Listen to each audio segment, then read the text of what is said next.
یہ عرض کر رہے تھے آپ سے, جو ہم بتانا چاہ رہے تھے آپ کو کہ دیکھو ہدف سامنے رکھو, اس کے بعد اپنے ٹائم کو ضائع مت کرو. وہ ہدف ہمارا آخرت ہے. ہم پیدا ہوئے ہیں, خدا کی قسم لا الہ الا اللہ, مرنے کے لیے پیدا ہوئے ہیں.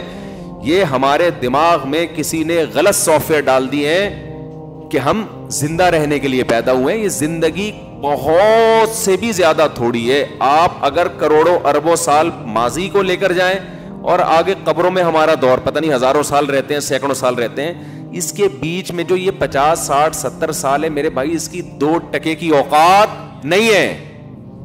اس کو کیوں اتنا باپ بنا لیا ہے؟ سکسیس, کامیابی, اور ایکچولی یہ اسٹرگل کر کے یہاں تک پہنچا. جہاں مرضی پہنچ جائے بھائی, تو تھوڑے دنوں میں کہاں آنے والا ہے؟ قبر میں آنے والا. تھوڑے دنوں کو پتہ بھی نہیں ہے کب آئے گا.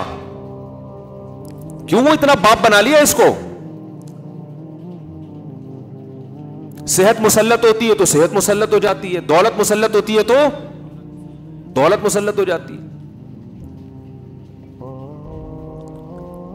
شہرت اور عزت کی چاہت مسلط ہوتی ہے تو وہ مسلط ہو جاتی ہے. مشہور ہونے کا شوق, پاگل والی حرکتیں کر رہا ہوتا ہے مشہور ہونے کے لیے. ایسے بھی یوٹیوب پہ آپ پہ لوگ ملیں گے, مشہور ہونے کا بہت شوق ہے, سمجھ میں نہیں آ رہا کیسے ہو جائیں ہم. ارے یار مشہور ہو کے کیا ہوگا, تھوڑے دن میں مر جاؤ گے. جتنا بھی مشہور ہونا, جنازہ پڑھنے کے بعد 2-4 دن یاد کرتے ہیں, اس کے بعد بھول جاتے. تم اپنے باپ کو لوگ یاد نہیں رکھتے تو مشہور آدمی کو کہاں سے یاد رکھیں گے؟ اتنے بڑے بڑے مشہور لوگ پیدا ہوئے, اور ایسے ایسے مشہور لوگ دنیا میں پیدا ہوئے ہیں نا کہ ان کے پہ لوگوں نے جانے دیے ہیں. جب ان کا قصہ ختم ہوا تو مارکیٹ سے ان کی شہرت بھی ختم. اور مرنے کے بعد مشہور ہونے کا فائدہ بھی کیا ہے؟ مشہور اگر آپ دنیا میں ہو گئے تو آپ کو کیا فائدہ اس سے؟ فرعون اتنا مشہور آدمی ہے نا, یہودی بھی جانتے ہیں, عیسائی بھی جانتے ہیں, مسلمان بھی جانتے ہیں. یہ 3 قومیں تو بہت اچھی طرح سے جانتی ہیں. باقی ہندو بھی جانتے ہیں ہم سے سن کے, سکھ بھی جانتے ہیں ہم سے سن کے. میرا خیال ہے دنیا میں 4-5 آدمیوں کے علاوہ سب جانتے ہیں فرعون کو. کیا ہوا بھائی؟ فرعون کہتا ہوگا یار میں کسی جھونپڑے میں رہتا, کسی جگہ میں چوکیداری کر کے زندگی گزارتا, خدا کی قسم زیادہ اچھا ہوتا. فرعون تو سمجھ رہا ہوگا اسٹرگل اور محنت کر کے میں مصر کا بادشاہ بنا, اور یہ ہوتا ہے. ایکچولی اس کو اصل میں اسٹرگل کی ہے, محنت کی ہے. میری بچپن سے میری ماں کا میرے سر پہ ہاتھ تھا, اور جہاں بھی میں گیا میری بیوی میرے ساتھ کھڑی ہوئی تھی. ہر کامیاب آدمی کے پیچھے ایک بیوی کا ہاتھ ہوتا ہے, تو 4 بیویوں کا ہاتھ ہو جائے تو سوچو کہاں پہنچے گا وہ. تو اسٹرگل ہوتے ہوتے میں یہاں تک پہنچا. فرعون سے کوئی جا کے پوچھے تو فرعون کہے گا کاش میری قسمت میں ہوتا, میں خریدتا 1 کھوتا, بس 1 میرا گدھا ہوتا اور کچھ نہ ہوتا. کبھی تو سوار ہوتا, کبھی میں سوار ہوتا, ہنسی خوشی زندگی گزر جاتی. مجھے دنیا میں کوئی نہ پہچانتا. یہ جو آج چترول لگ رہے ہیں, النار یعرضون علیہا غدوا وعشیا, قرآن کہتا ہے آگ ہے جس میں صبح بھی جلایا جا رہا ہے اور شام کو بھی. وَيَوْمَ تَقُومُ السَّاعَةُ, اور جس دن قیامت قائم ہوگی, أَدْخِلُوا آلَ فِرْعَوْنَ أَشَدَّ الْعَذَابِ, کہا جائے گا اس سے بھی زیادہ سخت عذاب میں فرعون کو داخل کر دو. وَإِذْ يَتَحَاجُّونَ فِي النَّارِ, اس وقت کو یاد کرو جب یہ آگ میں چیخیں گے, چلائیں گے. فَيَقُولُ الضُّعَفَاءُ, فرعون کے جو ماتحت درباری تھے اور جو اس کی رعایا تھی, وہ لوگ کہیں گے ربنا هؤلاء اضلونا, اے اللہ ان لیڈروں کی وجہ سے ہم اس آگ میں جل رہے ہیں, اس لیڈر کو ہم نے فالو کیا تھا. فآتهم عذابا ضعفا من النار, اے اللہ اس کو دگنا عذاب دے. قال لكل ضعف, اللہ کہے گا اس کو بھی تمہیں بھی پورا عذاب ملے گا, اس لیے کہ اس کی دعوت پر تم نے دل سے لبیک کہا ہے, مجبور ہو کے لبیک نہیں کہا تم نے. مجبوری کے حکام تو یہ ہے کہ وقال رجل مؤمن من آل فرعون یکتم ایمانہ, فرعون ہی کے دربار میں ایک شخص مسلمان ہو گیا تھا, مجبور تھا, ایمان کو چھپا لیا تھا اس نے, اس کو اللہ نہیں جہنم میں ڈالیں گے. کوئی غیر مسلم کہتا ہے میرے ماں باپ کافر ہیں تو میں مجبوراً کافر ہوں, میں اسلام قبول نہیں کر سکتا, مجھے مار دیں گے. بھائی اسلام نے آپشن دیا چھپ کے مسلمان ہو جاؤ, کتنا بڑا آپشن دیا اسلام نے. دل سے آپ مسلمان ہو جاؤ, چھپ کے کلمہ پڑھ لو, دنیا کو نہیں پتا کہ آپ مسلمان ہو, لیکن اللہ کی نظر میں آپ کیا ہوگے؟ مسلم ہوگے. کتنا زبردست آپشن دے دیا. تو اللہ کہے گا یہ آپشن بھی تو تھا تمہارے پاس, اس وقت تم دل سے کافر تھے, کیوں تمہیں حکومت فرعون کے پاس اور موسیٰ کے پاس حکومت بھی نہیں اور پیسہ بھی نہیں.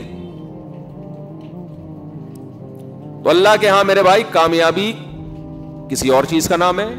فرعونیوں کے ہاں کامیابی, آپ کہہ سکتے ہیں وہ تو ظالم تھا, ہم ظالموں کی حمایت تھوڑی کر رہے ہیں. اس کو جو فخر تھا نا فرعون کو, وہ اس پہ نہیں تھا کہ میں ظالم ہوں یا عادل ہوں, فخر اس پہ تھا کہ میں دولت مند ہوں. تو جو چیز کوڈ کرنے کی ہے وہ اس کی دولت, عزت اور شہرت. 3 چیزیں دنیا کا نام ہے, 4 چیزیں, دولت مل جائے, صحت مل جائے, عزت مل جائے, شہرت مل جائے. کوئی 5ویں چیز کی خواہش ہوتی ہے انسان کو؟ وہ 4 شادیوں کی وہ صرف ہم لوگ ہی رہ گئے ہیں, 2-4 آدمی, ورنہ ہر انسان کی خواہش کیا ہے؟ دولت, عزت, شہرت اور صحت.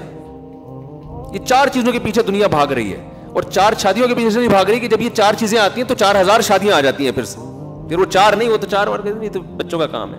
پھر وہ برائیوں کی طرف جاتے ہیں, پھر تو ان کو شوق ہو جاتا ہے کہ روزانہ کوئی نیا چسکا لیں. وہ پھر تو ان کو نکاح ویسے ہی برا لگنے لگتا ہے. ابے وہ تو ٹینشن ہے نا. نہیں آئی بات؟ دیکھو سعودی عرب میں جب پیسہ کم تھا تو 4 کا رواج زیادہ تھا, جب پیسہ زیادہ آیا ہے تو 4 کا رواج کم ہوا ہے, حالانکہ وسائل بڑھ گئے. تو یہ جو 4 کی باتیں میں کرتا ہوں نا, لوگ کہتے ہیں کہ وسائل نہیں ہے, تو وسائل جب ہوں گے نا تو یہ 4 کا رواج اور کم ہوگا, بڑھے گا نہیں, کیونکہ عیاشی بڑھتی ہے.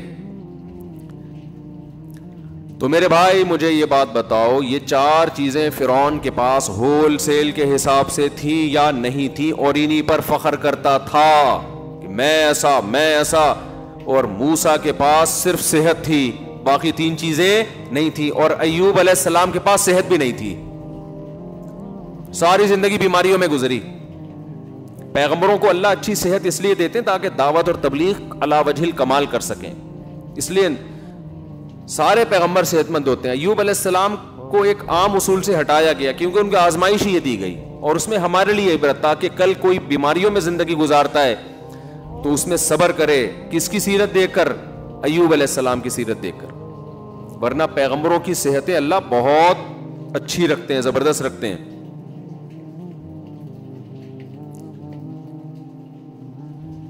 تو آپ کا ہدف جب میرے بھائی آخرت ہوگا تو پھر آپ کے لیے اس دنیا کی حیثیت 2 ٹکے کی نہیں رہے گی. مل جائے بہت اچھی بات ہے, نہیں ملے صبر. آج جتنے ڈپریشن کے مریض آپ کو, اسٹریس کے مریض دنیا میں نظر آئیں گے, سارے ان 4 میں سے کسی ایک چیز کی کمی کی وجہ سے احساس کمتری کا شکار ہوں گے. ہائے یہ اس کے ساتھ یہ ہو گیا, ہائے مجھے پاس تو کچھ بھی نہیں ہے, ہائے میرے پاس تو کچھ بھی نہیں ہے, ہائے میرے پاس تو کچھ بھی نہیں ہے, ہائے میں تو غریب ہوں, ہائے میں تو بی سے بغیرت ہوں, ہائے میں تو فلانا ہوں, ہائے میں تو یوں. یہ ٹینشن ہوتے ہوتے اس کے دماغ کو کیا کر دیتی ہے؟ خراب. مسلمان کی خوشی دولت میں نہیں ہے, مسلمان کی خوشی دنیا کو مسافر خانہ سمجھنے میں. ٹرین میں جا رہے ہیں, چھکا چھک چیزیں آ رہی ہیں نا. ابے بھائی ٹرین کا بچپن کا سفر بڑا مزے کا ہوتا تھا, کھڑکی والی سائڈ پہ بیٹھتے تھے. ہمارے تو بہن بھائیوں میں پھڈے ہوتے تھے, کھڑکی والی جگہ نہیں ملی. جو بیٹھ جاتا تھا اس کو اٹھانے میں کئی گھنٹے لگتے تھے, اس کو گھسیٹتے تھے ہم, اٹھ بھائی میں بیٹھوں گا. تو اس میں کیا ہے, سفر میں انجوائے کرتا ہے نا آدمی. آج یہ آ رہا ہے, پھر وہ دریا آ رہا ہے, پھر ڈگڈم ڈبڈم, وہ جو نہیں پل پہ سے گزرتی اس کا الگ. مٹی کے گھر آ رہے ہیں, گائے بھینسیں دم ہلاتی آ رہی ہیں, پھر شہروں میں داخل. تو یہ بڑا ایک کیا ہوتا ہے, اس سے سفر کو بس اتنا ہی انجوائے کر سکتا ہے آدمی. اس سے زیادہ سفر کو لفٹ کرائیں گے تو ٹینشن بڑھے گی. آپ نے مزید لفٹ کرایا کہ کھڑکی اتنی اچھی, سیٹ اتنی اچھی, تو میں یہیں بیٹھوں گا, کیا یہ مجھ سے چھوٹ جائے گی؟ یہ ٹینشن ہے بھائی, یہ بھی ٹینشن. وہ دیکھو اس والے ڈبے میں, وہ بوگی میں وہ برگر کھا رہا ہے, اور ہمیں ابھی تک برگر نہیں ملا. وہ بھائی منزل کا سوچ کے, ہم تو چونکہ نانی کے گھر جاتے تھے نا, کراچی سے ہم جون جولائی کی چھٹیوں میں نانی کے گھر جاتے تھے سرگودا. ہمیں خوشی اس کی نہیں ہوتی تھی کہ یہ والی, اس کی بھی ہوتی تھی, اتنی زیادہ نہیں. زیادہ خوشی اس کی ہوتی تھی کہاں پہنچنے والے ہیں, نانی کے گھر. کھلا کھائیں گے تے ننگا نہائیں گے. ننیال میں انسان بگڑتا ہے, ددیال میں سنورتا ہے. رپورٹ ہے, ددیال والے تھوڑا سا وکھری ٹائپ کے ہوتے ہیں, ان کی تربیت کی فکر زیادہ کرتے ہیں, اور ننیال میں ممتا زیادہ ہوتی ہے نا, وہ کھلانے کو زیادہ فوکس کرتے ہیں.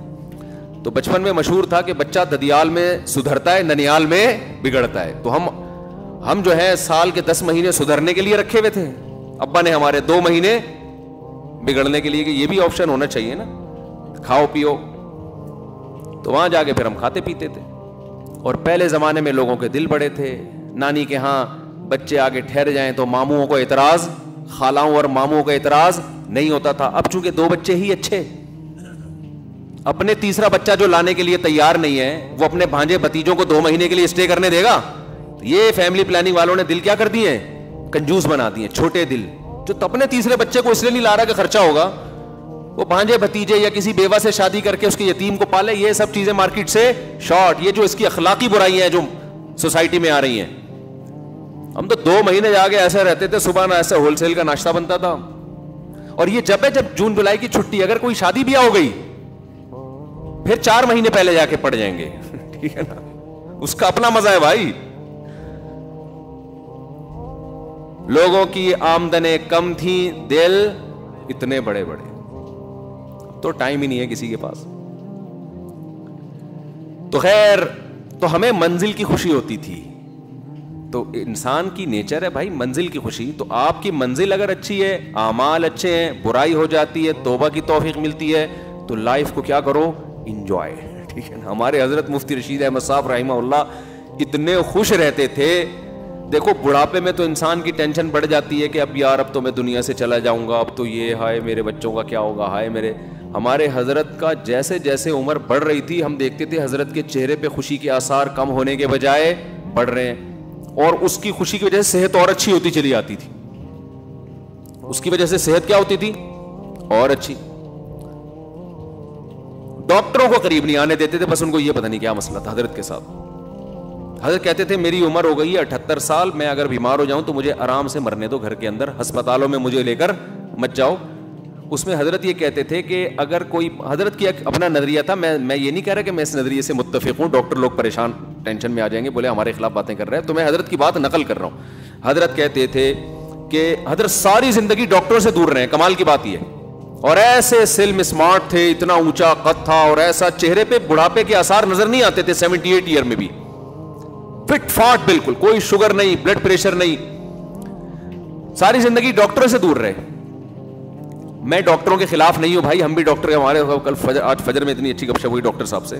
تو میں حضرت کا ایک کانسیپٹ آپ کے سامنے پہ, ان کا یہ نظریہ تھا کہ تمام دوائیں بچوں کی پہنچ سے تو دور رکھو, تمام بچے بھی ڈاکٹروں کی پہنچ سے.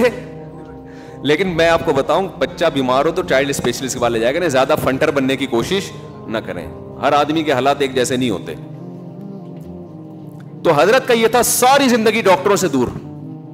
تو حضرت کی وصیت تھی میں جتنا بھی بیمار ہو جاؤں مجھے ہسپتال لے جانے کی اجازت نہیں ہے. یہاں تک تھا کہ اگر کوئی ایمرجنسی میں خدا نخواستہ کوئی دہشت گرد نے حملہ کیا, زخمی ہو جائے, پھر تو ایک الگ بات ہے, لیکن بیمار ہو جاؤں تو مجھے لے جانے کی اجازت, یہ وصیت.